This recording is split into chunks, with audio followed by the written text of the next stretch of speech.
Well, that about wraps up that whole trip. If you've been watching, you've seen me go all the way through all 8 segments of my 15-day rail pass.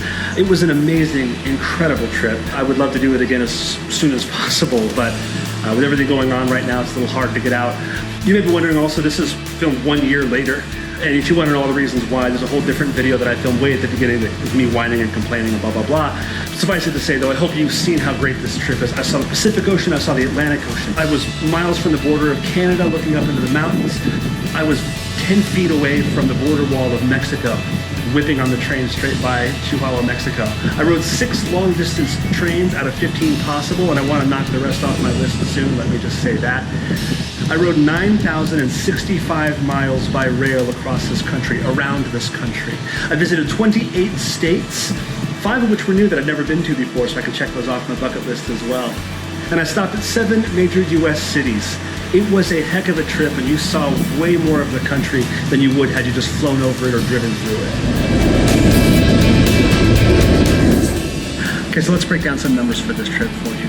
This whole trip cost me $2,444.17 to do. Now, I upgraded in a couple legs to a sleeper car, and one leg I had to spend $40 extra because they didn't have any rail pass seats left. Getting rid of those, if I had just the basic $460 rail pass, the whole trip would have cost me $1,777.17. Now, I'm aware also that in a lot of cities I got lucky that I had friends and family that were willing to put me up. But if you account for the fact that I overpaid for a hotel in Chicago and some other things that had I planned a little better beforehand wouldn't have been an issue, it kind of comes out in the end. But you can do this a lot cheaper than you realize.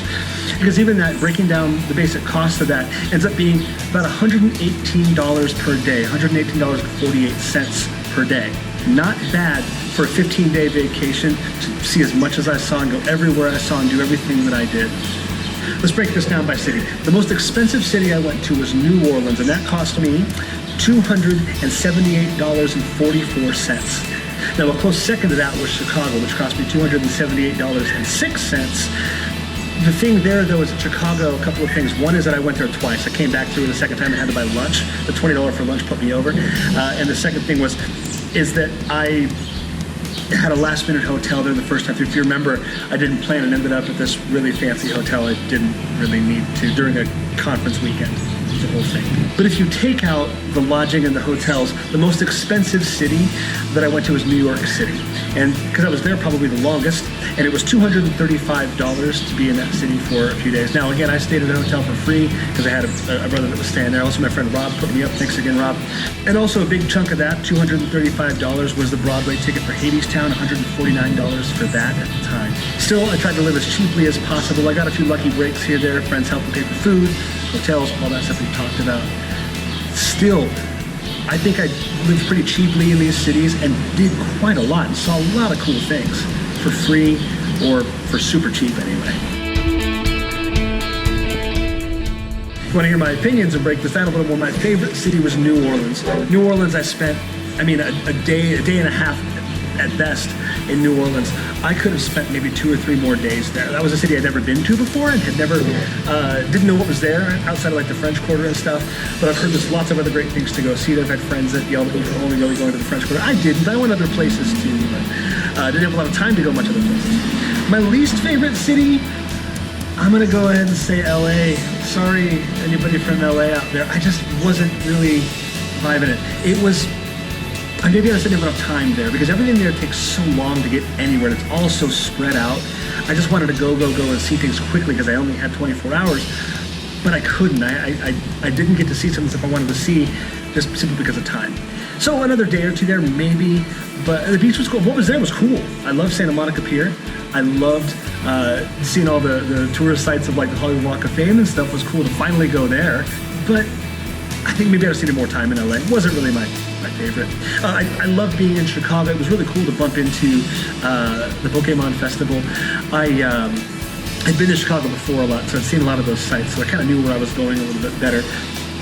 And if you had more time in Chicago, yeah, there's a lot more you should do. A lot more places to go see and shows to go watch, and even small comedy clubs, improv, Second City. All these great theater companies there in Chicago worth going to see.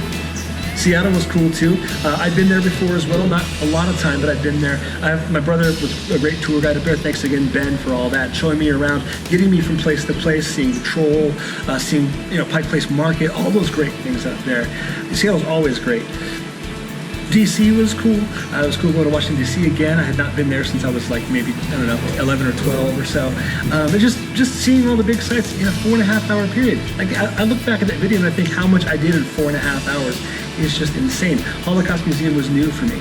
Definitely worth a look. If you're ever in that area, you need to block out some time and go check that out. New York City, I've been there again before, but not for like 14 years, maybe 15 years. And it was just as cool as I remember it. I feel like I walked the length of Manhattan from the Battery all the way up to, at least I guess Times Square. And I did walk that whole strip there, actually, come to think of it. I found a lot of cool things I'd not gotten to see before that I was there. And of course, I'm a big Broadway geek. Going to see Hadestown was amazing. So all these cities were fantastic. It was just an amazing trip. You meet a lot of great people on this trip too, and I met tons of people that were just great to talk to, a lot of fun to talk to. My favorite interactions probably had to be, there's a tie, my favorite one. The last night I was there, I had dinner with this awesome couple. It was a son and his mom from Britain, and they were traveling across the country. He lives in New York, and she's from overseas. So he was taking her across the country to see. And they were awesome to talk to. They were super fun. After dinner, we decided to move to the lounge car and just keep chatting and just got drinks and just had a great time, just shooting the breeze and cracking jokes and whatever until lights out and then train station back to Nebraska. So the other really great, I guess the tie for first place favorite interaction was probably the couple that I ended up playing Uno with on the Empire Builder. We were just sitting near each other in the observation car, started talking, and they invited me to join the game of Uno. We just sat and chatted for a while and had a great time in the car until then. If you remember, the train splits in half and they went off to Portland and I went north to Seattle. So since I have a favorite, let's talk my least favorite. It was a little worrisome. Leaving Chicago for the first time, I sat next to a gentleman who was very pleasant, very nice, until he started talking about, started getting very, very in-depth. How do I say this? He started getting very in-depth on his personal beliefs and everything from trees to religion to enemas. But I had other things, but I don't know what to say about that. I don't want to be rude, but moving on. My biggest sort of like holy crap moment of meeting people was I met Jim Loomis. Jim Loomis is a writer that I'd been reading for months before to prep and get advice and sort of, get a feel for what it'd be like and what to expect. And I ended up sitting next to him at dinner on the Sunset Minute, and he lives in Hawaii. It's like, what are the odds that he happened to be in the country on that day? And he was just cutting across to go somewhere else. And great guy to talk to, great advice, very pleasant gentleman, and very patient with me and my odd fanboying, but I talked about all that in the Sunset Limited. Bumped into a place kicker for the Patriots in the 70s. I mean, it was just such a cool group of people that ride the trains together. About that, it's really funny that when you're west of Chicago, on the long distance trains, it seems that people ride the trains for pleasure. People ride the trains for vacation. It's like a land cruise. People are there just to see the world, and the traveling is the destination. Like riding the train is the destination for those people. And I love it. Everyone's just happy, wonderful. East of Chicago, people are more prone to ride the train out of necessity.